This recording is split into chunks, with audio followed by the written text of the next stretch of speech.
Então, olá a todos, sejam bem-vindos a mais um episódio do ReumaCast, o podcast da Sociedade Paulista de Reumatologia. Eu sou Sandro Perazzo, membro do Comitê Científico da Sociedade Paulista de Reumatologia do biênio 2024-2025, e nesse episódio vamos falar um pouquinho sobre o manejo das doenças autoimunes. Vamos discutir os alvos imunológicos terapêuticos no contexto das doenças reumáticas autoimunes. E com o avanço das pesquisas, entender melhor esses alvos imunitários nos permite personalizar nossas estratégias terapêuticas, né? Fazer uma medicina mais personalizada, trazendo aí resultados muito melhores para os nossos pacientes.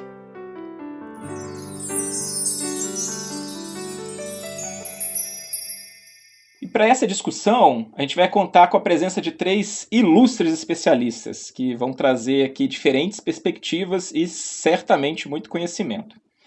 Temos aqui conosco o Dr. Rodrigo Lupino, reumatologista no Hospital das Clínicas da Faculdade de Medicina de Ribeirão Preto, da USP, e atual presidente da Sociedade Paulista de Reumatologia. Muito obrigado pela sua presença, seja bem-vindo, Rodrigo. Muito obrigado, Dr. Sandro, obrigado pelo convite. Estou aqui como reumatologista, nada como presidente da Sociedade Paulista, e é uma honra estar aqui com os próximos colegas que você vai apresentar e com você moderando esse alvos imunitários. A gente que agradece a sua presença ilustre aí. E também a gente está contando agora com a doutora Ana Cristina de Medeiros, médica assistente e doutora da disciplina de reumatologia do Hospital das Clínicas da Faculdade de Medicina da USP, aqui de São Paulo, capital. Seja bem-vindo, Ana. Olá, obrigada pelo convite de estar aqui hoje discutindo sobre esses alvos imunológicos e a tentativa de personalização da medicina que a gente faz clinicamente, mas vamos ver se conseguimos avançar em alguns aspectos.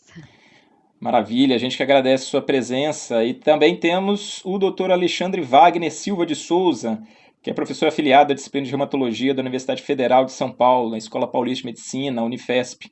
Meu colega, que eu adoro chamar de Dr. Alexander van der Wagner. Bem-vindo, Alexandre, tudo bom? Olá, estou Sandro e aos demais colegas, é uma grande honra.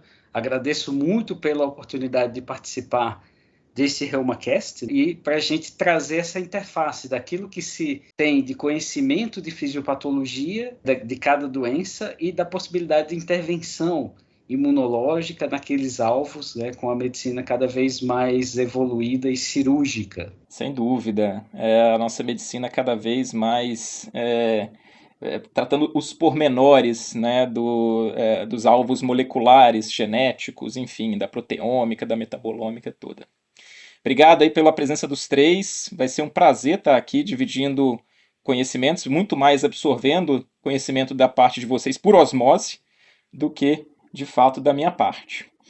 E eu vou tentar aqui, de forma didática, separar um pouquinho os nossos, até para facilitar o raciocínio do nosso ouvinte, a discussão basicamente em 4 pontos. Né? Eu gosto de dividir o sistema imunitário em 2 grupos grandes. Né? O sistema imunitário, a parte da imunidade inata do sistema imunitário, né? Ou seja, células sem grande especialização, mas que conseguem abordar, células e outros componentes, né? Que conseguem abordar de forma ampla os antígenos, e a nossa imunidade adaptativa, que aí é muito mais especializada, com memória, só que demora aí um tempo para ser formada. E aí, dentro desses 2 grandes grupos, eu gosto de separar em 2 subgrupos cada um. Então vamos começar com o primeiro subgrupo da imunidade inata, que é o sistema complemento. Né? O sistema complemento, eu gosto de fazer uma analogia que parecem nas nossas forças armadas como se fossem minas terrestres. Né? São proteínas já prontas para serem ativadas e rapidamente explodir aquele antígeno, aquele micro-organismo, etc. Né? E aí, do sistema complemento, existe algum alvo terapêutico específico, seja inibindo ou estimulando o sistema complemento com interesse para a reumatologia, Dr. Alexandre Wagner? E se existir, para que ele serve? Quais seriam as indicações? O sistema complemento realmente é como se fosse a munição, né, do exército do nosso sistema imune que vai causar um dano, o dano final da célula efetora. E nós temos tido muita atenção para o sistema complemento em vasculites associadas ao ANCA. Né?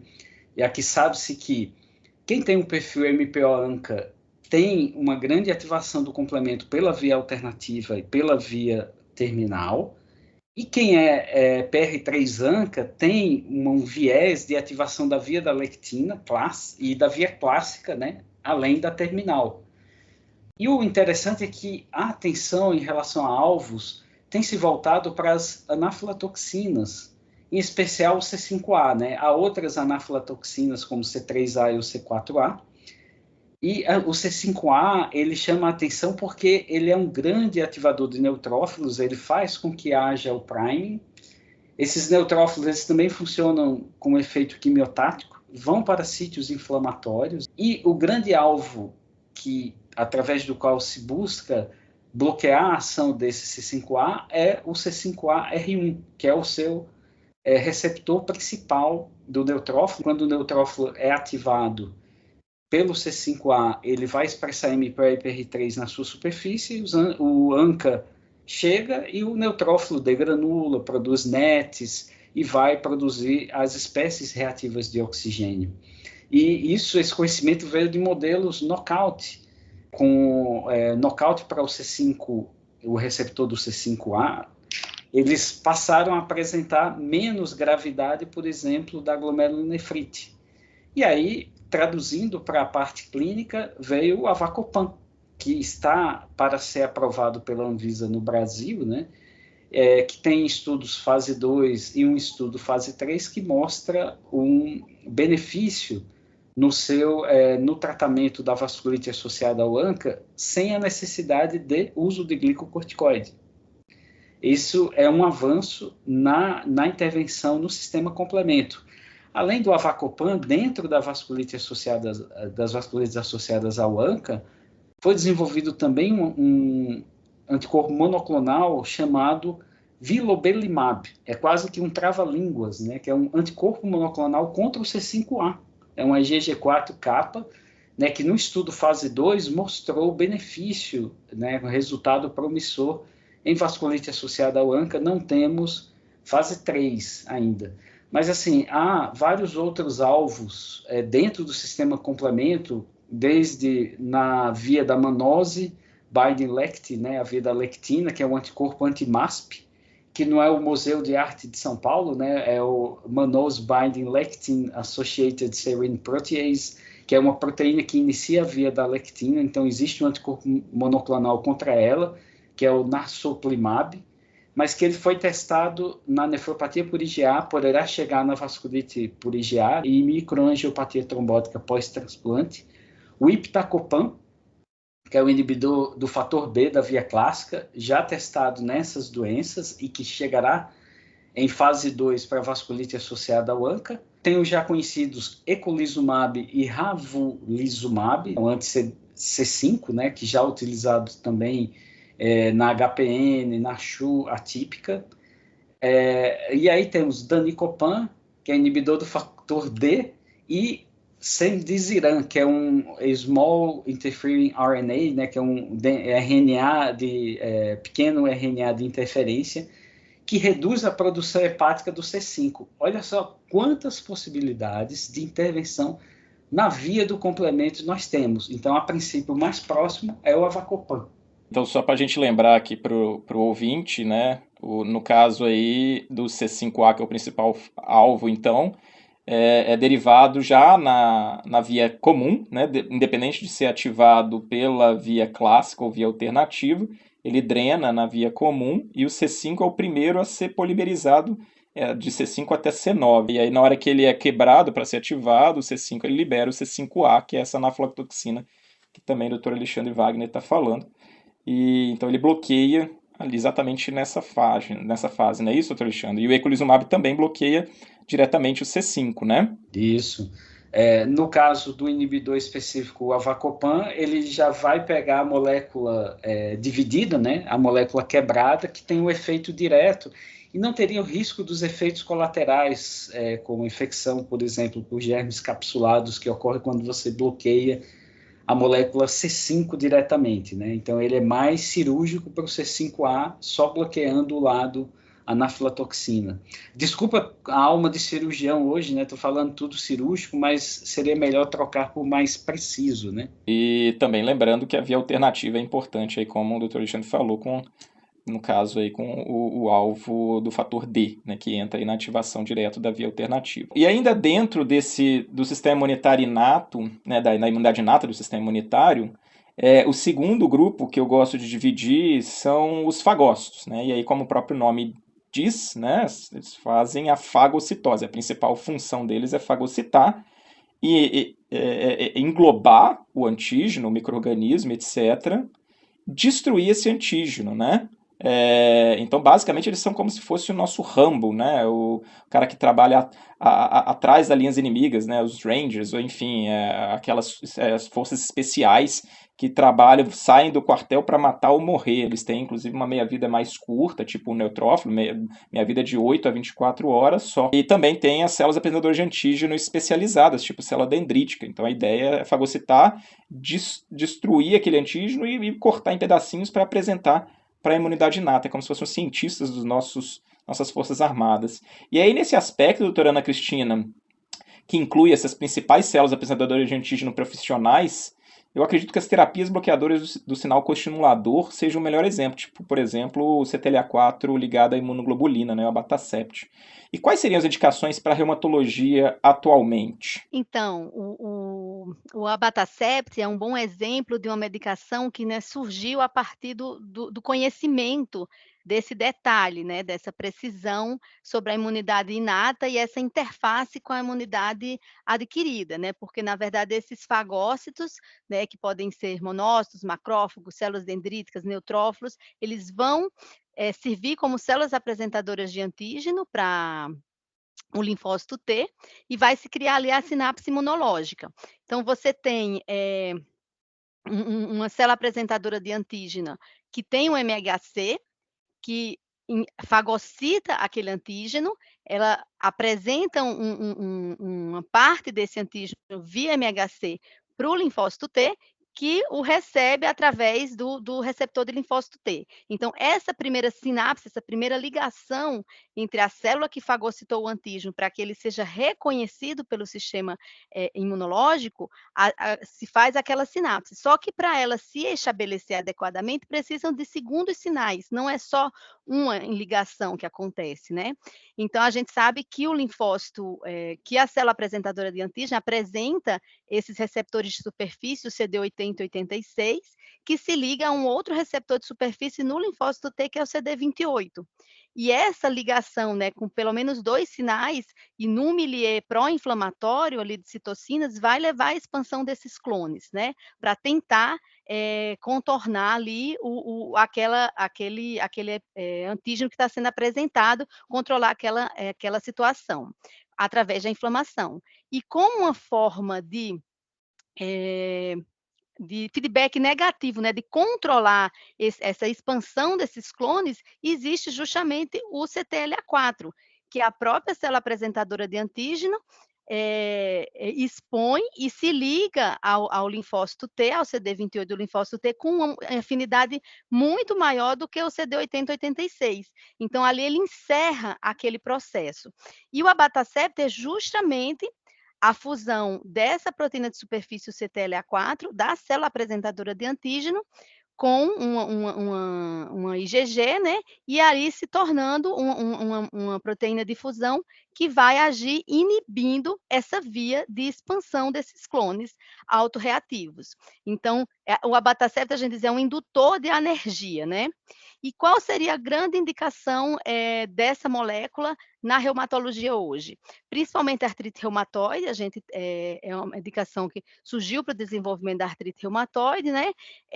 Depois a artrite idiopática juvenil, e também a artrite psoriásica em adultos, né, para quadros predominantemente articulares, com pouca pele, embora a eficácia seja limitada nos clinical trials, mas a grande indicação é realmente a artrite reumatoide, tanto do adulto como a artrite idiopática juvenil. Eu acho que tem uns trials clínicos interessantes com terapia celular exatamente infundindo essas células apresentadoras de antígeno profissionais, tipo célula dendrítica tolerogênica na artrite reumatoide, exatamente nesse ponto, né? Você tem conhecimento? Você sabe como é que funciona ou não?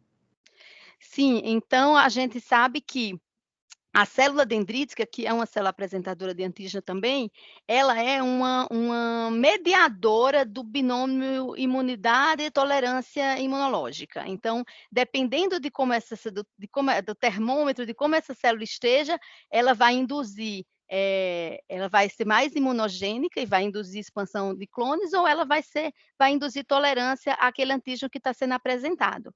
Então, a célula dendrítica, ela influencia vários tipos celulares, né? Linfócitos B, T, natural killer, e no linfócito T ela pode induzir TH1, TH2, TH17, Treg. Então, ela realmente ela dá a temperatura ali do processo inflamatório local.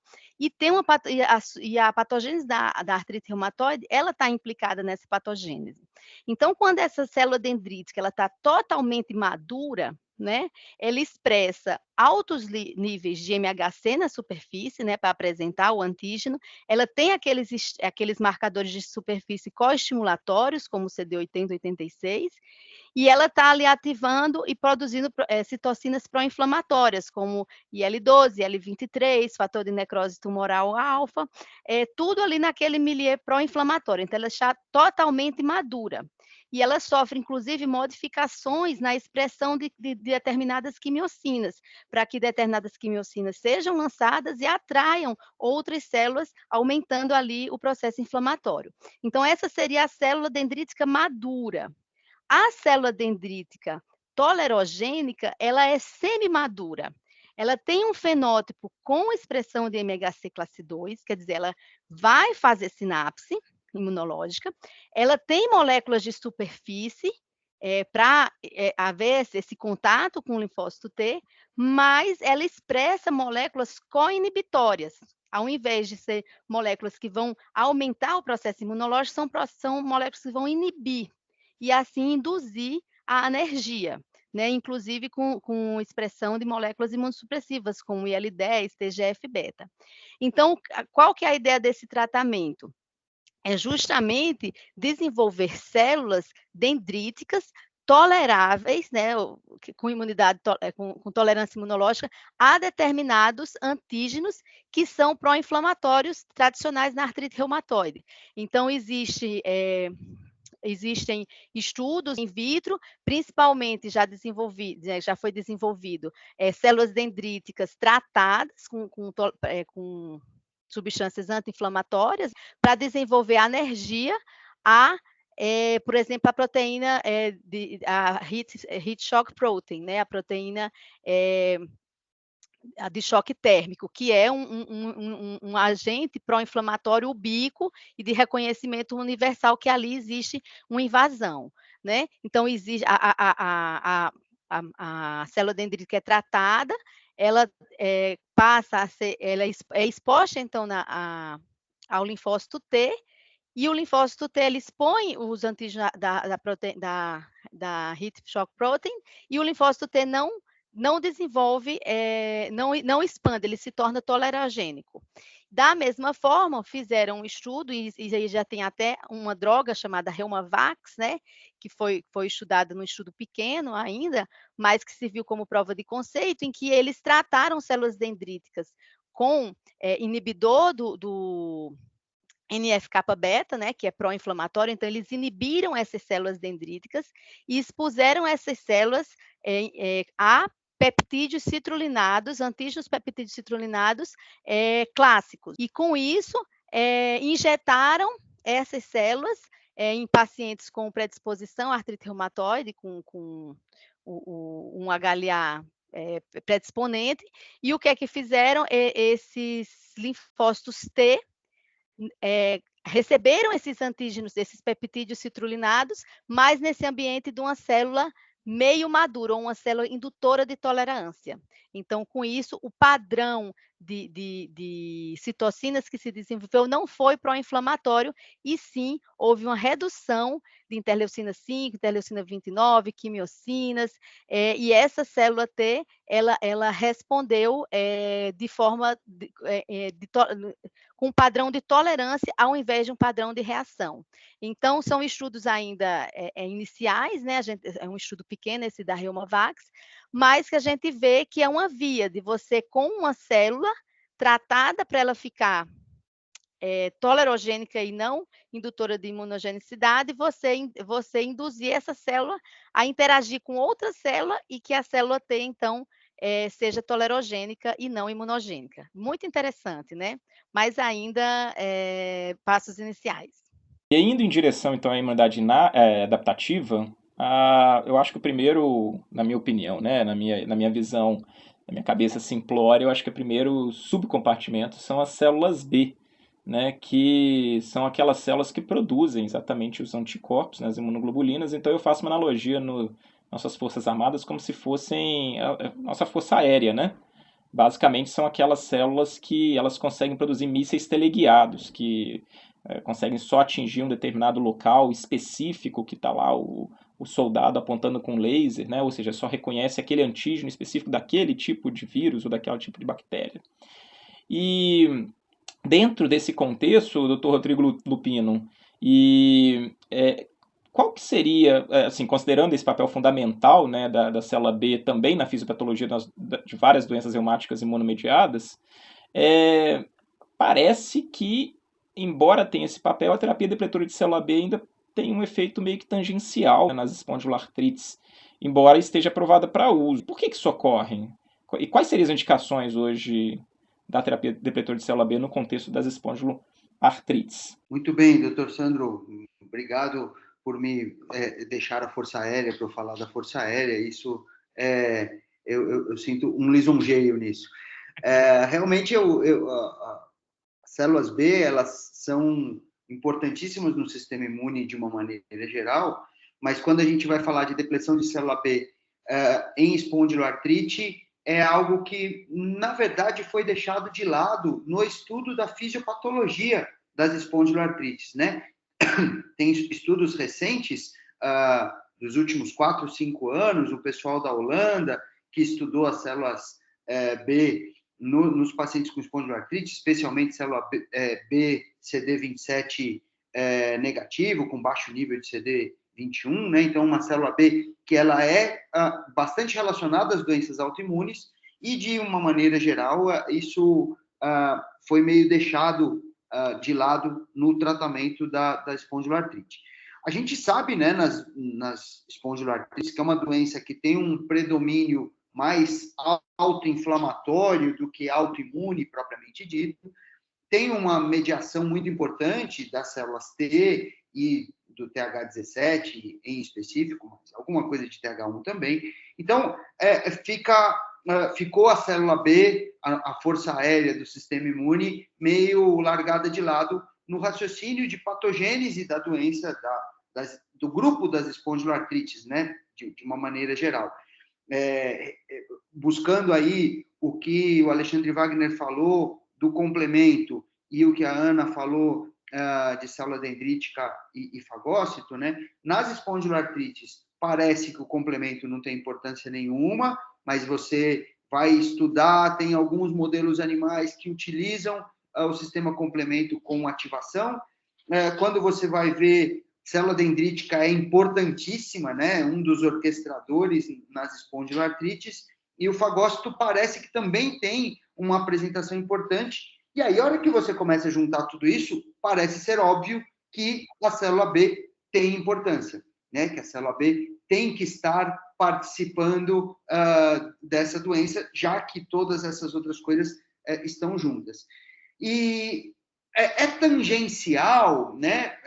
O termo que você colocou é interessante, né? Um efeito tangencial, porque a gente não tem claro que a depleção de célula B vai funcionar para tratar a espondiloartrite, mas o que a gente já tem de alguma evidência é de que ela pode modificar a célula T, só que a célula T reguladora, né? Então, efeitos de depleção de célula B, e voltando lá mais ou menos no CTLA4 do abatacept que a Ana falou, a hora que você muda a célula B, você pode ter uma ativação na célula T ou modificar a atividade dela, e no caso que a gente tem é uma modificação da atividade de célula T reguladora.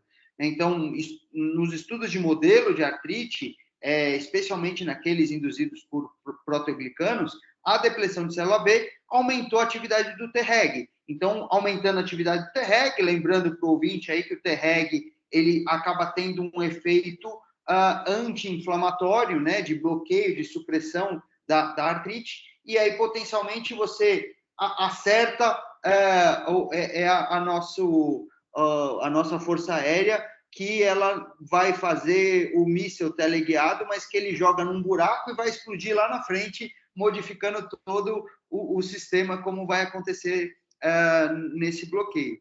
Então, de uma forma bem simples, né, você reduz a inflamação, porque você ativa a Treg depletando célula B.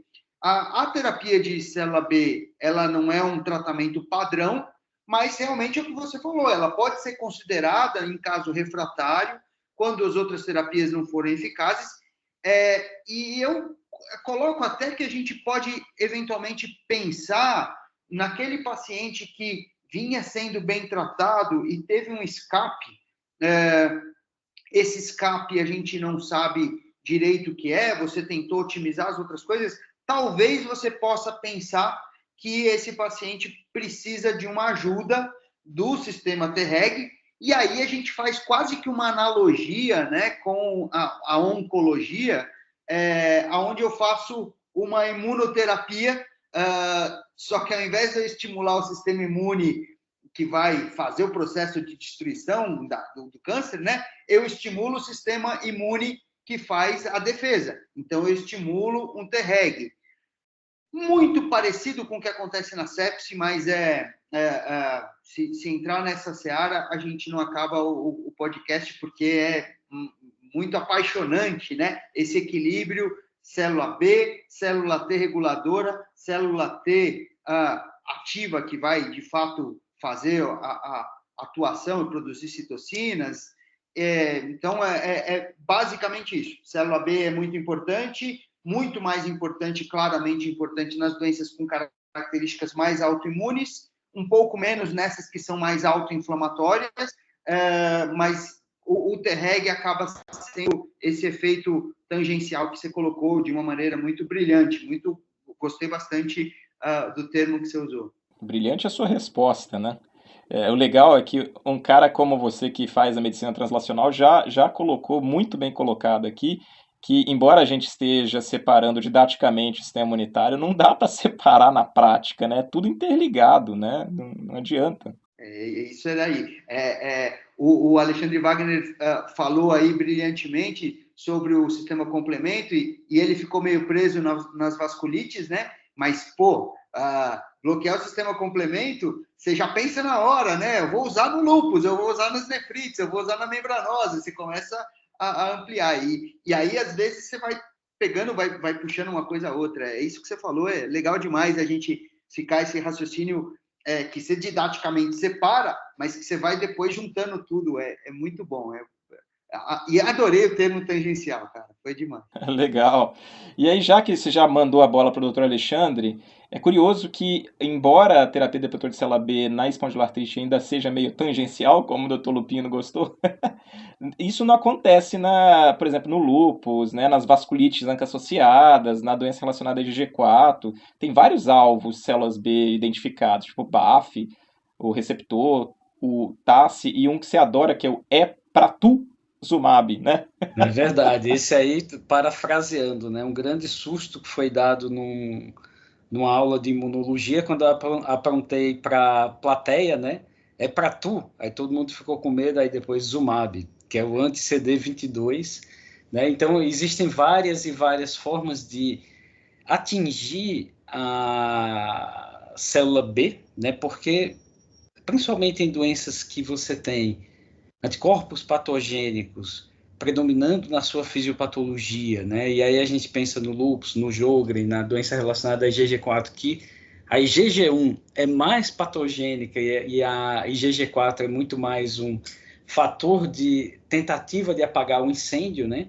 E também nas vasculites associadas ao ANCA. Então, você tem diversas formas de operar para acalmar esse grupo de células, né, que está super ativado, e do linfócito B de memória, né, com class switch, ou seja, aquele que teve a mudança de classe estimulada pela célula T folicular, começa a produzir os autoanticorpos e evolui para um plasmócito, um plasmablasto recém-formado, né? Então, pode-se operar através do bloqueio ou da destruição da célula com terapia anti-CD20, né, como você falou, mas também, mais recentemente, tem se tentado bloquear pelo próprio CD19, né? É importante dizer que a expressão do CD19 ela é mais longeva do que do CD20, né?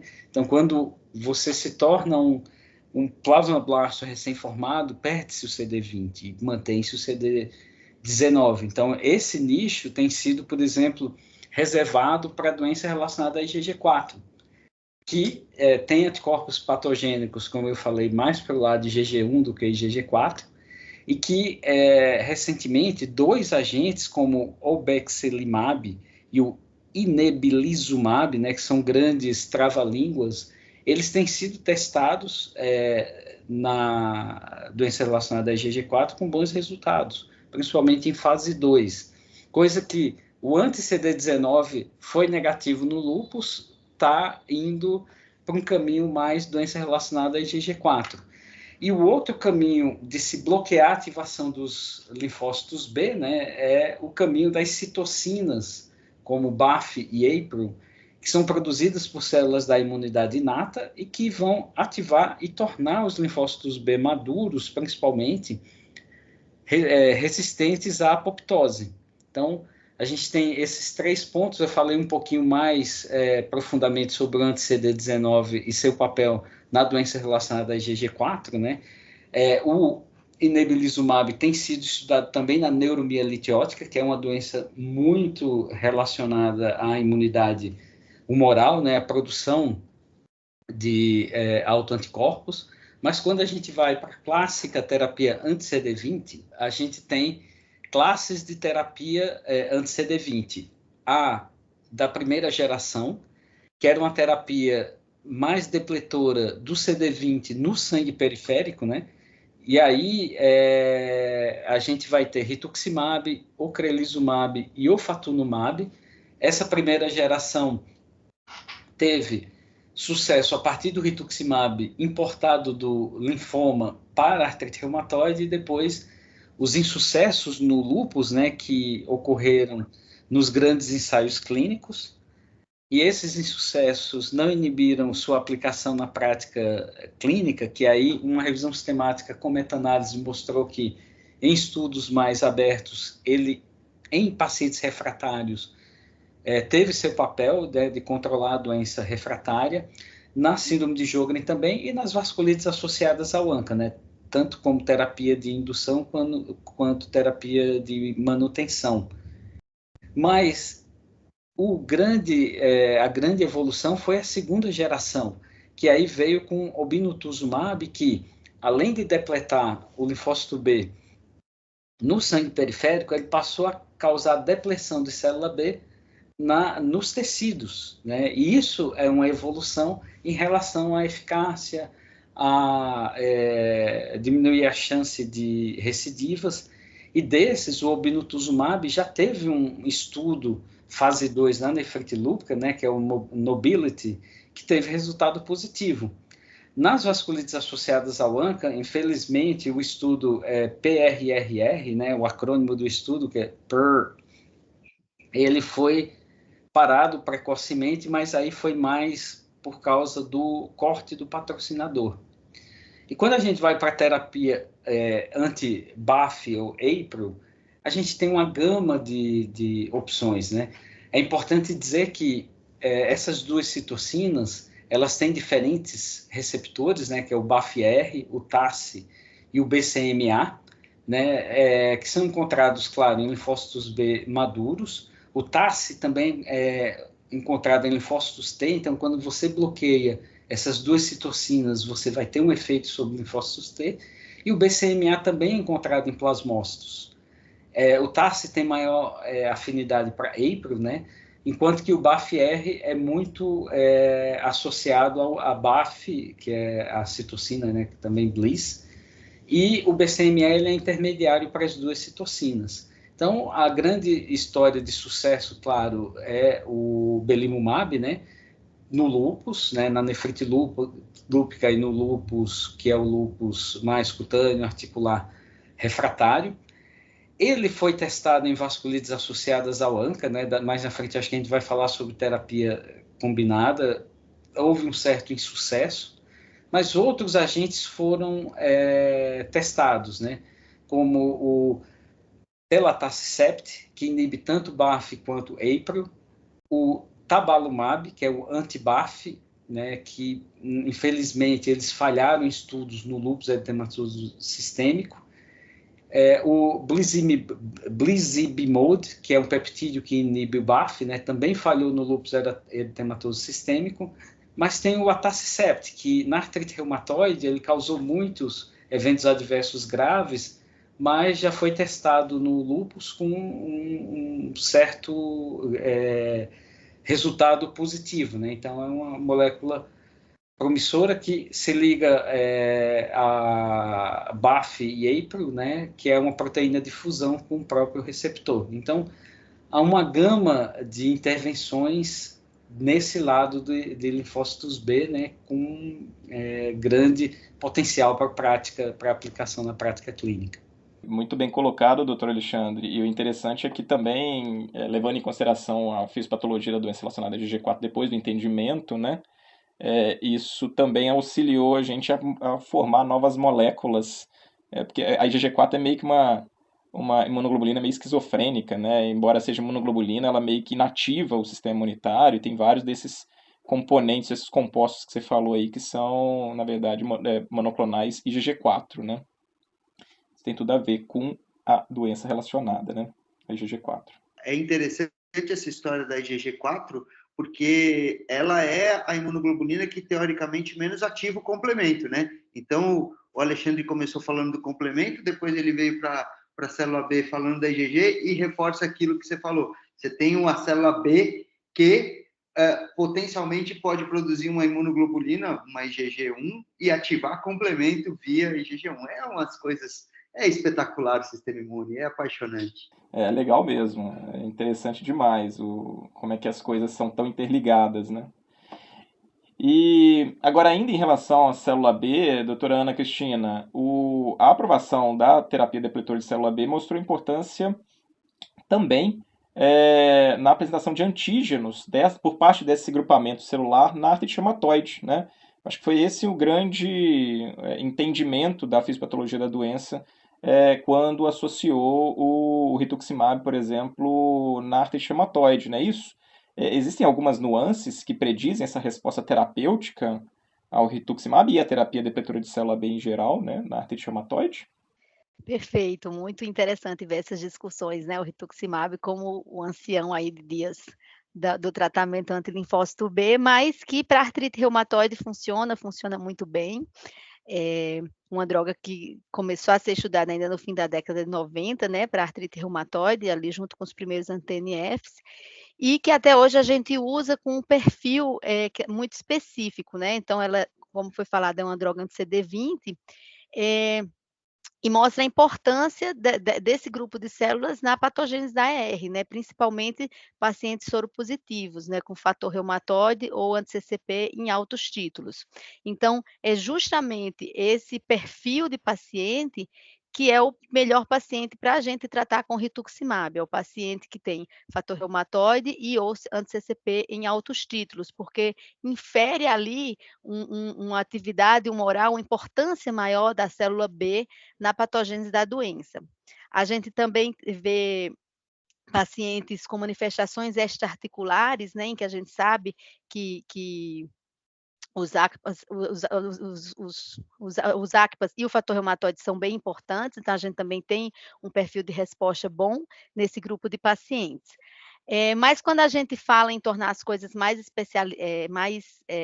individualizadas, né, a gente vai para um outro caminho, um caminho mais de detalhes. Então, clinicamente a gente vê aquele paciente com muito linfócito B, né, no sentido de ter fator reumatoide em altos títulos, ter ACPA em altos títulos, às vezes até uma hipergama. Então, um paciente que você olha, ou às vezes com algum perfil de sobreposição, um lúpus cutâneo, alguma coisa que leva você a pensar, não, esse paciente tem a imunidade humoral como um dos pivôs aqui no processo da patogênese da doença.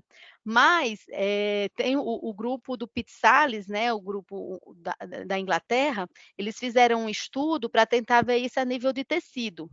Então, eles estudam, eles fazem a biópsia, né, das articulações em atividade dos pacientes com artrite reumatoide e estudaram um grupo especificamente resistente a inibidores de TNF. Biopsiaram essas articulações e randomizaram os pacientes para tomar rituximab ou tocilizumab. Então, uma célula depletora de linfócito B e uma célula que age contra uma interleucina, né, a interleucina 6, um inibidor de receptor de interleucina 6.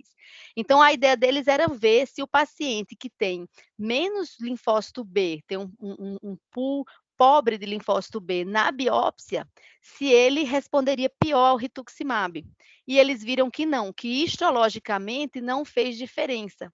Mas quando eles viram as sequências de RNA, eles não fizeram só a histologia, mas foram ver o padrão de transcriptoma, que RNA, que sequências de RNA estavam sendo geradas naquelas biópsias. O que é que eles viram? Que o paciente que tinha um padrão de pobre, de sequência de RNA ligada a linfócito B, esse paciente respondia mal ao rituximab e respondia melhor ao tocilizumab. Então, a gente vê realmente essa importância desse perfil que a gente acaba definindo clinicamente, né, com as armas que a gente tem, mas que talvez futuramente a gente vá trabalhar com a biópsia ou com um padrão de sequenciamento de RNA para ver se naquela biópsia, nos santuários imunológicos que a gente tem dificuldade de atingir, se ali o paciente é um paciente mais direcionado para uma resposta mais linfócito B e que vai se beneficiar mais do rituximab, ou se não, se ele é um paciente com mais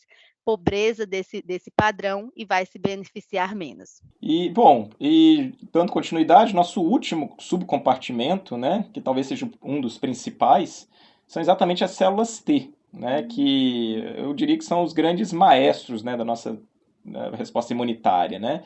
E é interessante porque, embora seja o compartimento regente da resposta imunitária, é interessante porque tem pouca terapia específica disponível contra esse grupamento celular para as doenças reumáticas imunomediadas, embora vários desses compostos e dessas terapias que vocês mesmos citaram aqui, de alguma forma acaba afetando a célula T, né? Agora, uma coisa palpitante que está bem na moda, e aí vou pedir para o Dr. Lupino aqui para esclarecer para a gente, é uma nova terapia que se utiliza da engenharia celular desses linfócitos T, que tem emergido com um aparente grande sucesso na área e estardalhaço, né? São chamadas as CAR T-cells e também as CAR T-cells, né? Que treco é esse, Dr. Lupino? E quais são os alvos atuais em estudo usando CAR e CAR T-cells?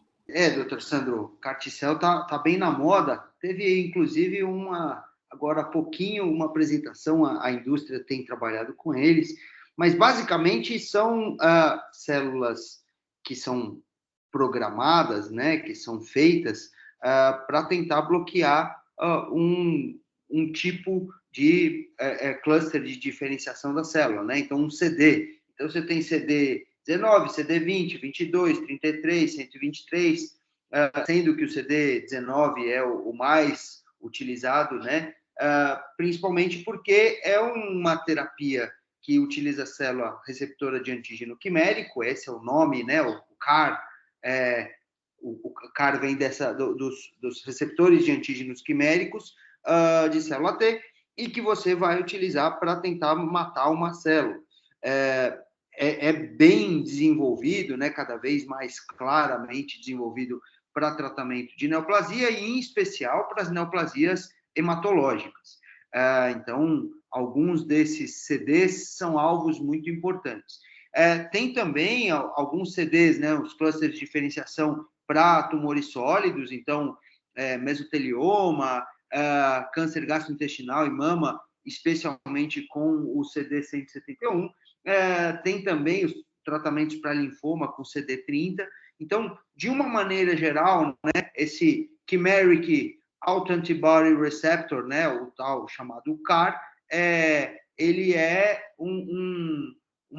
algo que vem sendo utilizado na programação de células e potencialmente para não só as células T, mas principalmente para as células T, que vem sendo utilizado bastante na oncologia e potencialmente, né, a gente vem tendo algum tipo de pequenos estudos na reumatologia, especialmente em lúpus, alguma coisa em artrite reumatoide, miosite, em que essas células vão, já que nós temos células autorreativas, especialmente as autorreativas B, como foi brilhantemente falado pelo Dr. Alexandre e pela doutora Ana, tem todo sentido você ir lá e bloquear essa célula. Então, você programa uma célula T para ir lá direcionada ao CD19, que está no plasmócito também, ou ao CD20, e que você vai fazer esse bloqueio. Então, de uma maneira geral, é isso, e aí você vai fazer esse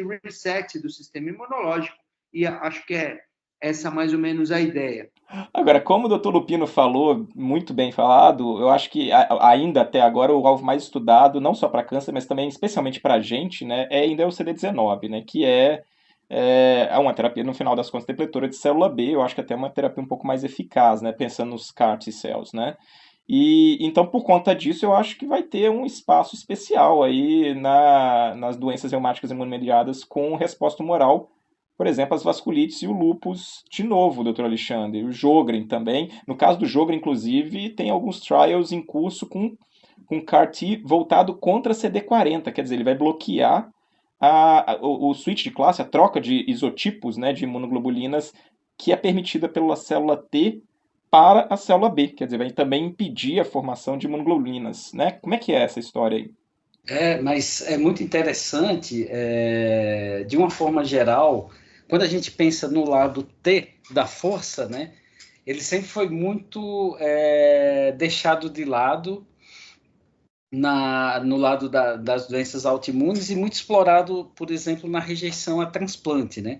E aí o nosso foco sempre para o lado das células B, né? E pensando em operar exatamente a produção de autoanticorpos. Aí quando a gente pensa na CAR T-cells, que trabalham contra alvos específicos, né, da autoimunidade, né? E na via do CD40 ligante, em que você tem uma ativação, uma conversa entre o linfócito T, né, e o linfócito B ativando, a perspectiva de você bloquear essa ativação primária da autoimunidade. A primeira intervenção no passado, quando se falou de linfócitos ou da via CD40 e CD40 ligante, na década de 2000, por exemplo, foi catastrófica, né? Ela foi catastrófica pelos eventos tromboembólicos que ocorreram, e isso inibiu muito a exploração dessa via como intervenção terapêutica. Mais recentemente, até com anticorpo monoclonal, essa via foi reexplorada com um estudo fase 2 no lúpus eritematoso sistêmico e com bons resultados, e agora com o alvo, né, de CAR T-cells no próprio Sjögren para inibir a ativação do linfócito B via T, né, e o class switch e a produção dos autoanticorpos patogênicos, né? Então, essa é uma perspectiva boa, né? Quando a gente pensa no Sjögren, vários e vários agentes que interferem com o linfócito B, eles tiveram resultados bons em pequenos estudos, né, de uma forma geral, mas esse crosstalk do B com o T é algo que tem uma grande perspectiva, né, para a fisiopatologia da doença. É um bate-bola, né, entre eles e entre os vários componentes, né, do sistema imunitário, né? Isso mesmo, e assim, como é tudo em rede, né, essa rede você acaba tendo, por exemplo, quando você ativa ou inibe determinado grupo celular, você pode ter redundância no sistema imune, por outras vias, né? Então, bloquear esse crosstalk é uma forma de evitar, por exemplo, a hiperativação imunológica. A gente vai detalhar isso aí melhor no segundo episódio do nosso podcast. E agora, para finalizar, doutora Ana Cristina, e na artrite reumatoide? Tem alguma expectativa quanto a essas terapias de CAR e CAR T-cells? Então, para artrite reumatoide, a célula B não é assim, digamos, não é o principal, né? A célula T ela tem uma função muito mais pivotal na fisiopatologia da doença, a gente vê até pela questão do rituximab, mas existem estudos sim de prova de conceito, né, pré-clínicos ainda, em que a ideia não é criar a CAR T-cell direcionada para um linfócito B inespecífico, né? Teleguiar aquela célula T para um linfócito B qualquer. A ideia seria justamente guiar para linfócitos B que fossem autorreativos, né? Então, eles fizeram um estudo com peptídeos derivados de autoantígenos citrulinados conhecidos, né? A vimentina citrulinada, colágeno tipo 2 citrulinado, fibrinogênio citrulinado, tenascin C citrulinado, e fizeram uma CAR T-cell com esses peptídeos na superfície. E aí, esse linfócito T, com esses peptídeos na superfície, acabaria entrando nos santuários imunológicos e interagindo com o linfócito B autorreativo contra esses antígenos. E aí, se ligando a esse linfócito B autorreativo e levando à sua eliminação. Então, tem um estudo ainda em fase pré-clínica que mostra isso, mas ainda como uma prova de conceito. E aí, a grande dificuldade na artrite reumatoide é justamente saber qual esse antígeno para deixar essa coisa mais específica, né? Porque se for só depletar linfócito B como rituximab, pode não ser tão drástico como poderia, por exemplo, tão resolutivo como por exemplo, ser no lúpus ou na IgG4, em outras doenças. Mas sim, há espaço. Vamos ver por onde os caminhos vão nos levar. Sem dúvida. No final das contas, a artrite reumatoide ainda parece ser muito mais celular do que, de fato, dependente pura e simplesmente de célula B, né? Isso, parece que a célula B é um fenótipo específico, né? E geralmente associada a uma doença inflamatória ali perpetuando intensamente, mas que ainda não é o pivô, o centro, o principal ali, né? Então, e ainda mais com esse milieu de antígenos que podem desencadear, torna mais difícil.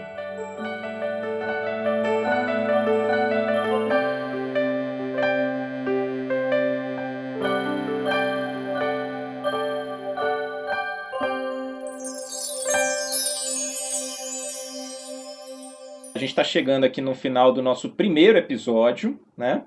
Queria lembrar que vai ter o segundo episódio ainda, no qual a gente vai discutir um pouco sobre as novas terapias, sobre alguns aspectos não relacionados aos biológicos, mas também envolvendo os alvos imunitários, e, obviamente, que sobre alguns fatores, inibidores de fatores solúveis, que são aqui o que unem todos esses compartimentos que a gente falou de uma forma mais geral aqui do sistema imunitário, né? Gostaria de agradecer aos nossos convidados, Dr. Alexandre Wagner, Dra. Ana Cristina, Dr. Rodrigo Lupino, que vão voltar com a gente no segundo episódio para contribuir ainda mais com esse conhecimento tão vasto que eles têm da nossa área.